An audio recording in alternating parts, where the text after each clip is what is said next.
देशभरात voice of मीडियामुळे पत्रकारांचे मजबूत संघटन उभारले जात आहे। पत्रकारांना विमा कवच, पाल्यांचे शिक्षण, घर, नवे तंत्रज्ञान, कौशल्य याकडे लक्ष दिले जाते। व्हॉइस ऑफ मीडियाचे नेतृत्व करणारी फळी पाहता पत्रकारांचे देखील अच्छे दिन येतील असा विश्वास निर्माण झाला आहे, असे मत छत्रपती संभाजीनगरचे खासदार इम्तियाज जलील यांनी व्यक्त केला। बीड येथील वैष्णव पॅलेस येथे व्हॉइस ऑफ मीडियाच्या मराठवाडा अधिवेशनाचे उद्घाटन खासदार डॉक्टर प्रीतम मुंडे, छत्रपती संभाजीनगरचे खासदार इम्तियाज जलील यांच्या हस्ते रविवारी संपन्न झाले। उद्घाटन सत्रात प्रमुख अतिथी म्हणून जिल्हाधिकारी दीपा मुधोळ, पोलीस अधीक्षक नंदकुमार ठाकूर, व्हॉइस ऑफ मीडियाचे संस्थापक तथा राष्ट्रीय अध्यक्ष संदीप काळे, व्हॉइस ऑफ मीडियाचे उर्दू विंगचे राष्ट्रीय अध्यक्ष मुफ्ती हारून नदवी, राष्ट्रीय उपाध्यक्ष मंदार फणसे, राज्याध्यक्ष अनिल मस्के, टेलिव्हिजन विंगचे राज्याध्यक्ष विलास बडे, राष्ट्रीय कार्यालयीन सचिव दिव्या पाटील आदी उपस्थित होते। खासदार इम्तियाज जलील म्हणाले, पंतप्रधानांनी देशात अच्छे दिन येतील असे सांगितले आहे, परंतु कधी येतील हे ठाऊक नाही। असे असले तरी पत्रकारांचे अच्छे दिन येतील असा मला आज विश्वास निर्माण झाला आहे। मन की बात करणाऱ्यांनी कधीतरी पत्रकारांची मन की बात ऐकावी। एका वृत्त समूहाच्या कार्यक्रमात राज ठाकरे यांनी तरुण पत्रकारांमध्ये आग आहे, परंतु मालक विकले गेले आहेत असे वक्तव्य केले। त्या वक्तव्याशी आपण सहमत आहे। देशात विरोधक आणि लोकशाहीचा चौथा आधारस्तंभ मानला जाणारा मीडिया नको असेल तर लोकशाही कमजोर होईल। तसेच आता पत्रकारही इमानदारीने पत्रकारिता करतील का असा प्रश्न निर्माण होत आहे। पैसे फेकून मोठमोठी वृत्त समूह खरेदी करण्याचा घाट उद्योगपतींनी घातला आहे। अलीकडे टीव्हीवरील राजकीय गोंधळाला प्रेक्षक कंटाळले आहेत। मी पत्रकारिता करत असताना कांदा उत्पादक शेतकऱ्यांच्या एका स्टोरीसाठी चॅनलने मला 15 दिवस कामाला लावले होते। त्यावेळी मी कांदा उत्पादकांची व्यथा मांडली। आज सर्वत्र शेतकऱ्यांच्या आत्महत्या होत आहेत। याकडे मीडियाने लक्ष वेधले पाहिजे असे आवाहन त्यांनी केले। मला आमंत्रण देताना पत्रकार म्हणून बोलावले जात असे आवर्जून सांगितले। त्यामुळे मी आपणास सांगू इच्छितो, माझ्या 24 वर्षातील पत्रकारितेमुळेच नंतरची 9 वर्षीय राजकीय कारकीर्द यशस्वीपणे पार पडली आहे। पुढे बोलताना त्यांनी लोकशाहीने त्यांच्या हातात सर्वाधिकार दिले अशा लोकप्रतिनिधींच्या साक्षरतेबाबतही भाष्य केले। बीड जिल्ह्याकडे भूमिपुत्र स्वर्गीय गोपीनाथ मुंडे यांचे स्मारक उभारण्याऐवजी शाळा अथवा दवाखाना उभारण्याचा प्रस्ताव मांडला होता। स्मारकाच्या ठिकाणी आता दवाखाना होत असून त्यांना मुंडे यांचे नाव देण्याची मागणी आपण मुख्यमंत्री उपमुख्यमंत्री यांच्याकडे केली असल्याची माहिती दिली। अलीकडे पत्रकारांची संख्या खूप वाढली आहे। पत्रकारिता ही दुकानदारी झाली आहे, हे चित्र बदलण्याचे आवाहन आहे। त्यामुळे व्हॉइस ऑफ मीडिया प्रयत्नशील आहे हे पाहून आनंद वाटला। आगामी काळात राजकारणात अपयश आल्यास व्हॉइस ऑफ मीडियाचा पदाधिकारी होण्याची इच्छा त्यांनी व्यक्त केली। उर्दू विंग व्हॉइस ऑफ मीडियाचे उर्दू विंगचे राष्ट्रीय अध्यक्ष मुफ्ती हारून नदवी यांनी मोलाचे मार्गदर्शन केले। तसेच राष्ट्रीय अध्यक्ष संदीप काळे, राष्ट्रीय उपाध्यक्ष मंदार फणसे, जिल्हाधिकारी दीपा मुधोळ मुंडे, पोलीस अधीक्षक नंदकुमार ठाकूर आदींनी मनोगत व्यक्त केले। त्यानंतर मान्यवरांच्या साक्षीने संदीप काळे यांनी पत्रकारांना शपथ दिली। तत्पूर्वी ज्येष्ठ आणि यशस्वी पत्रकारांचे सत्कार करण्यात आले। पत्रकारांच्या पाल्यांना शैक्षणिक साहित्य देण्यात आले। उद्घाटन सत्राचे प्रास्ताविक संजय मालावी यांनी केले। सूत्रसंचालन अमोल मुळे, गणेश सावंत व्याख्याते यांनी केले। आभार राज्य उपाध्यक्ष तथा जिल्हाध्यक्ष बालाजी मारगुडे यांनी मांडले। राजकारणात मीडियाला टाळून काहीही होत नाही। माझे मीडियाशी मैत्रीपूर्ण संबंध आहेत। आपण राजकीय आयुष्यात कधीही नकारात्मक बातमी दिली अथवा पेरली नाही। बीडच्या मीडियाशी ऋणानुबंध आहे। जनतेच्या प्रश्नावर आवाज उठवणाऱ्या पत्रकारांच्या प्रश्नांवर चर्चा व्हावी यासाठी व्हॉइस ऑफ मीडियाचे मराठवाडा अधिवेशन होत आहे। या अधिवेशनातून प्रश्न सुटतील ते सोडवण्यासाठी आपण कटिबद्ध आहे, अशी ग्वाही खासदार डॉक्टर प्रीतम मुंडे यांनी दिली।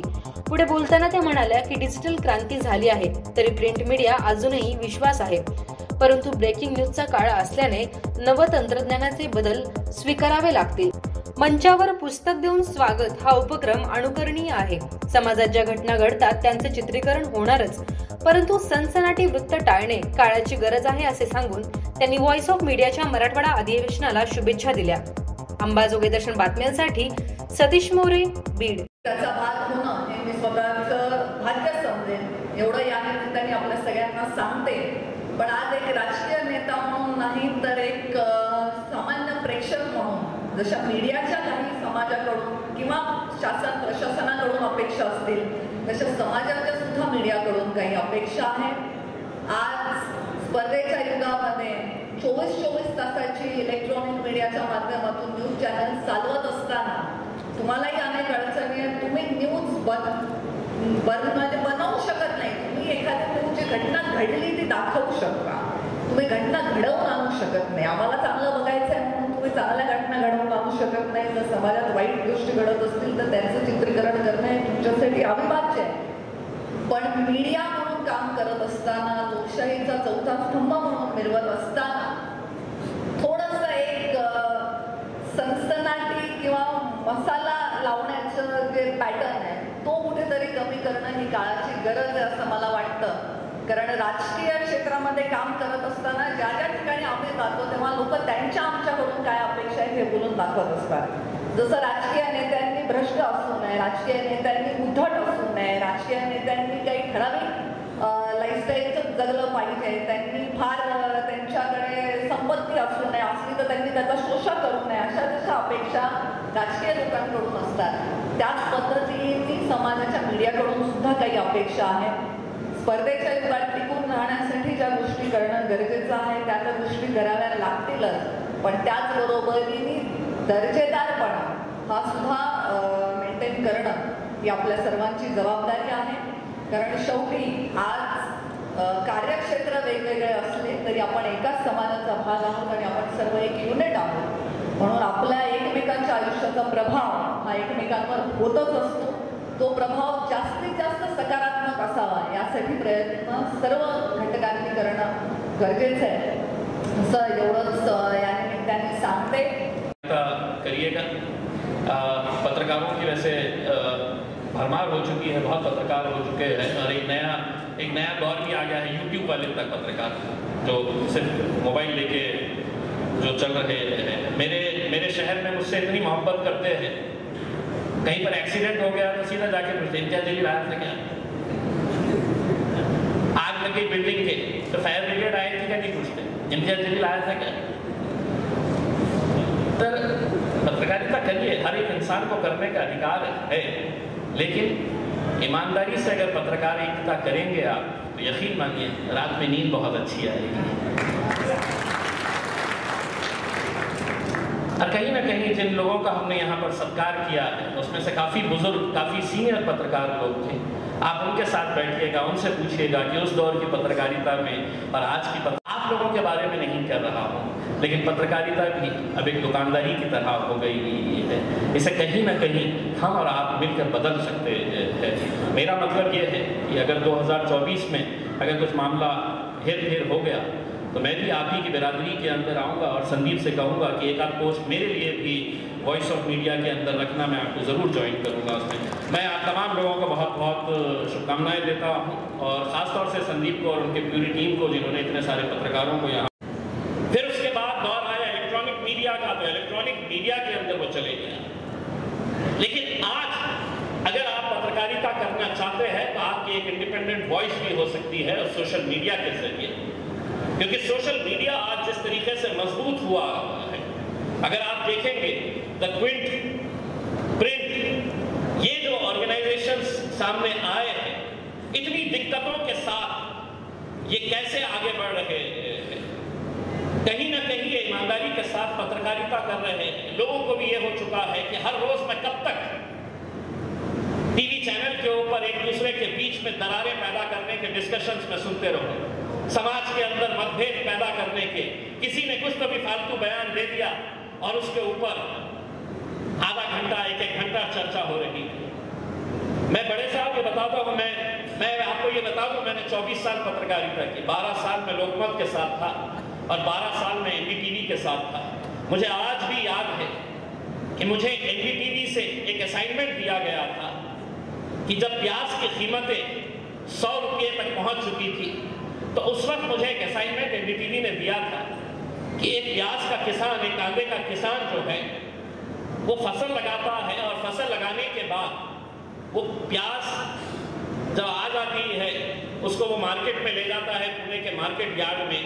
वहाँ पे कौन सा व्यापारी खरीदता है, कितने में खरीदता है, फिर छोटा व्यापारी उसे खरीदता है और वो कितने में खरीदता है और आखिर में जाकर घर तक एक प्याज पहुँचती है तो उसकी कीमत क्या होती है. एक स्टोरी कितनी देर की थी तो महज 4 मिनट की स्टोरी थी, 4 मिनट की स्टोरी थी। लेकिन उस 4 मिनट की स्टोरी के लिए मुझे 15 दिन भगाया गया था। 15 दिन।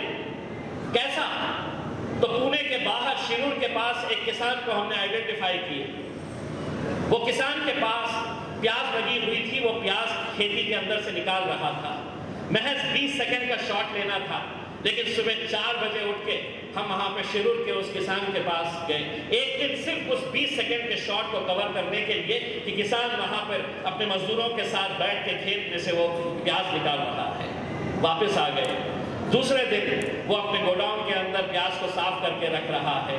तीसरे दिन वो प्याज उसके गोडाउन के अंदर तैयार है, एक ट्रैक्टर लाया गया है, और ट्रैक्टर के अंदर है तो वो प्याज भरी गई है।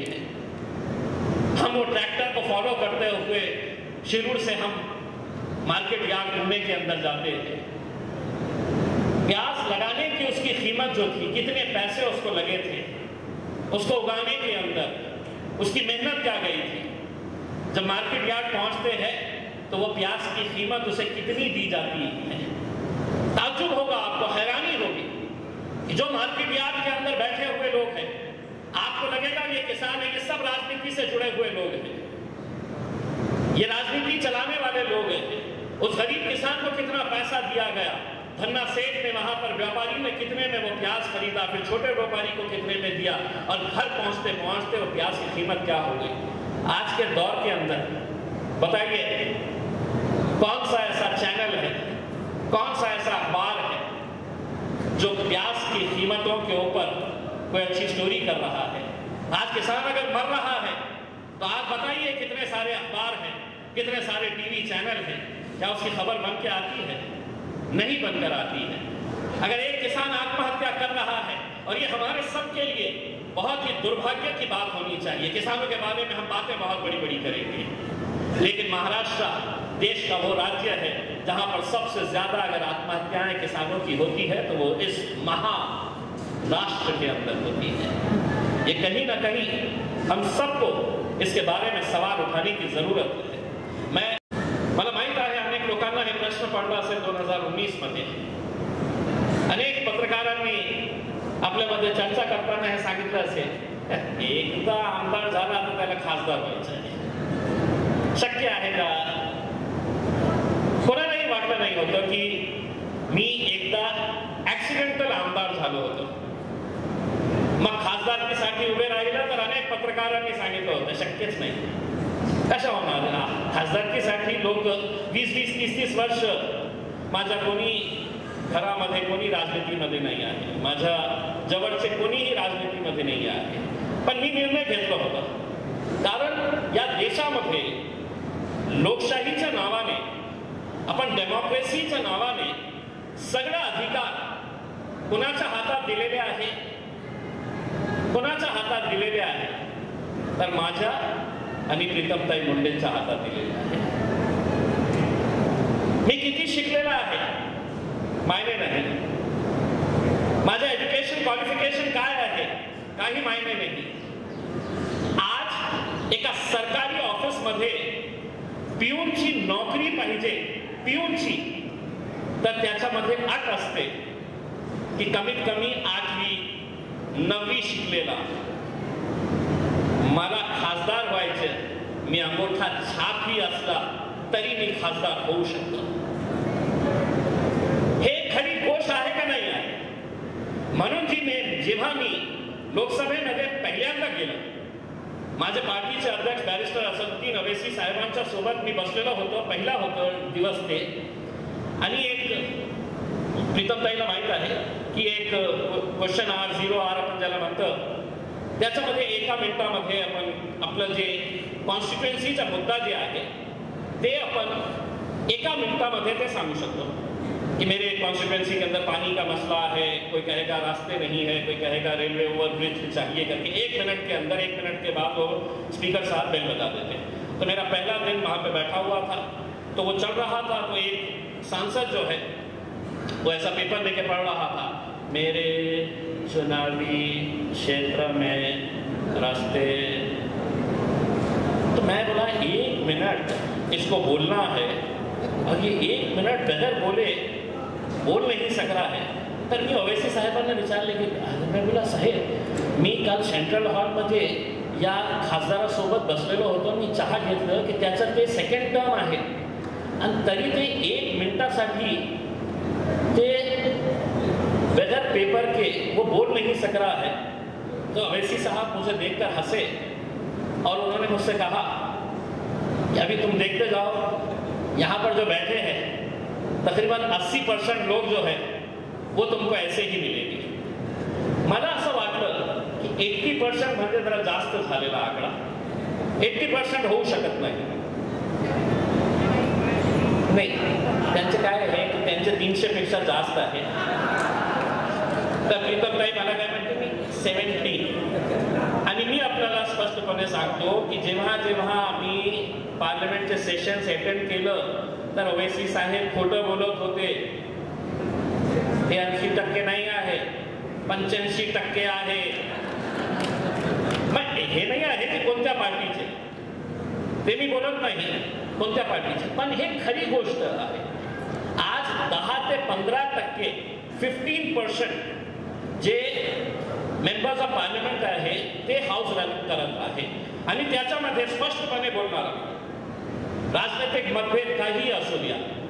जेव्हा मी हिना गावितला बघतो, जेव्हा मी आपले एकनाथ शिंदे साहेबांचा श्रीकांत शिंदेला बघतो, विखे पाटील साहेबांच्या मुलाला बघतो सुजय विखेला आणि प्रीतम मुंडेला बघतो, तर मोदी साहेबांचा पुन्हा ते वाक्य मला आठवतो कि देश के दिन अच्छे आने वाले हैं, कब आने वाले हैं पता नहीं है, लेकिन इन्हें देखकर मैं यकीन के साथ कहता हूं कि देश के अच्छे दिन इन लोगों की वजह से आने वाले हैं, क्योंकि ये नौजवान हैं और बोलने की इनके अंदर तड़प है। आज मैं आप लोग देखते होंगे मैं किस तरह से लड़कोई भी कंफर्म एम्प्लॉय बोलकर काम नहीं कर रहा है, सब कॉन्ट्रैक्ट बेसिस के ऊपर काम कर रहे हैं। उसका नतीजा क्या हो रहा है कि मालिक को अगर आपकी स्टोरी पसंद नहीं आई तो वो दूसरे दिन कहेगा कि कल से तुझे आने की जरूरत नहीं है। वो कहीं पर भी जा नहीं सकता क्योंकि कॉन्ट्रैक्ट के ऊपर है। तो कॉन्ट्रैक्ट के ऊपर कैसी नाइंसाफियां हो रही है या आप अच्छी तरीके से समझ सकते हैं। तो ऐसे मौके के ऊपर, ऐसे वक्त के अंदर वॉइस ऑफ मीडिया जैसे संगठन एक साथ मिलकर अगर आ रही है और ये कह रही है कि तुम्हारी दुख के अंदर मैं खड़े रहूंगा, तुम्हारी तकलीफ के साथ मैं खड़े रहूंगा, तुम्हारे साथ नाइंसाफी हो रही है तो मैं तुम्हारे लिए लड़ूंगा, ये भावना के साथ अगर इतने सारे पत्रकार यहाँ पर इकट्ठा होते हैं तो सिर्फ ऐसे ही इकट्ठा नहीं हुए हैं, उन्हें ये मालूम है कि इस संगठन के जरिए कुछ ना कुछ अच्छा काम हो रहा है, इसीलिए आज यहाँ पर आए हैं। दोस्तों, आज के इस दौर में सच बोलने की बहुत जरूरत है और आपको ये मंत्र हमेशा जपते रहना है। अगर पत्रकार अगर अपने रास्ते से भटक गया तो क्या उसका नतीजा हो रहा है। आज कोई भी बड़े दुर्भाग्य के साथ ये कहना पड़ रहा है, ये सच्चाई। उसी इंटरव्यू के अंदर राज ठाकरे साहब ने ये भी कहा था कि एक आखिरी जो पिलर था बचा हुआ, एक आखिरी जो पत्रकारिता की एक अच्छी एक इंस्टीट्यूशन बची हुई थी एनडीटीवी के रूप में, उसे भी अडानी साहब खरीद लेकर गए। अगर इतने बड़े बड़े संस्थाओं को, अगर इतने बड़े बड़े मीडिया हाउसेस को अगर आज कॉरपोरेट खरीद रहा है तो क्या आप समझते हैं ये ईमानदारी से पत्रकारिता कर पाएंगे? कहीं ना कहीं इन्हें अपने मालिकों को खुश करने का है, कहीं ना कहीं इन्हें अपना जो कमर्शियल इंटरेस्ट है उसे प्रमोट करना है। इसी वजह से आज सबसे पहला काम जो किया गया वो ये किया गया कि मीडिया को हम कैसे अपने हाथ में ले सकते हैं, और ये काम सरकार क्या तो खुद कर रही है या उनके जरिए जितने भी कॉर्पोरेट इंटरेस्ट रखने वाले लोग हैं वो कर रहे हैं। हम तो ये कहते हैं कि अडानी के पास इतना पैसा है कि आप और हम अंदाजा नहीं लगा सकते। क्यों तुम अपना एक मीडिया हाउस खुद नहीं शुरू करते हैं? तुम क्यों दुकान लगा के बैठे हुए हैं और ये कह रहे हैं कि मैं हर एक की कीमत रखता हूं, मैं हर एक को खरीदने की ताकत रखता हूं, और वही किया जा रहा है कि पैसा फेंको इसे खरीद लो, पैसा फेंको इसे खरीद लो। आज पूरे मीडिया के मेन हाउसेस जो थे वो कहीं ना कहीं किसी न किसी कॉर्पोरेट के हाथ में चले गए। लेकिन इसका मतलब ये नहीं है कि हर इंसान बिक चुका है। मैं आज भी ये दावे के साथ कहता हूं कि मैंने जिस मंदार खनसे को आज से 25 साल पहले देखा था, उसकी जो ईमानदारी 25 साल पहले थी, 25 साल बाद भी मंदार खनसे ईमानदार है, मैं दावे के साथ कह सकता हूं। लेकिन मालिक अगर बिक चुका है तो हम क्या करें? नौकरी तो हम सबको बचानी है। कहीं ना कहीं हमें इस बात की ये सोच सताती है कि कल मेरा क्या होगा। पहले भी के अंदर जिंदगी भर रहना है ऐसा नहीं है। संदीप भाई एक्सीडेंटली एमएलए बन गया, लोग कहते थे कि ये खासदार कभी बन ही नहीं सकता है, बन गया। अब मुझे जब आपने इन्विटेशन दिया और आपने कहा कि मुझे आना है इस कार्यक्रम के अंदर, क्योंकि मैं सिर्फ एक खासदार नहीं हूं बल्कि एक पुराना पत्रकार भी हूं, तो मैं आपको इसलिए नहीं बोल सका कि अगर 2024 में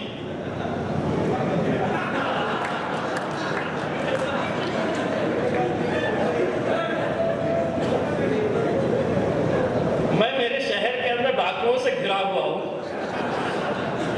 तो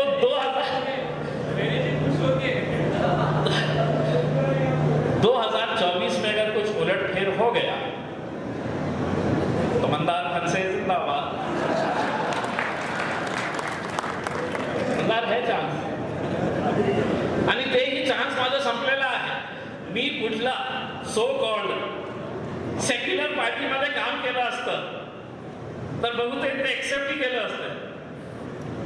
मी पुन्हा त्यांच्याकडे गेलो, अरे नको बाबा एमआयएम का होतं ते झालं, नको रे आपण। दोस्तों, आज बहुत जरूरी है कि हम सच के लिए लड़ते रहें, कितनी भी कठिनाइयां आ जाए, कितनी भी तकलीफें आ जाए। मैं आज जिन मुद्दों को लेकर चल रहा हूं उसमें एक मुद्दा मैं यहाँ पर खास तौर से बताना चाहता हूं। मैं जब चुनकर आया और यहाँ पर प्रीतम बैठी हुई है, मैंने एक मुद्दे को उठाया।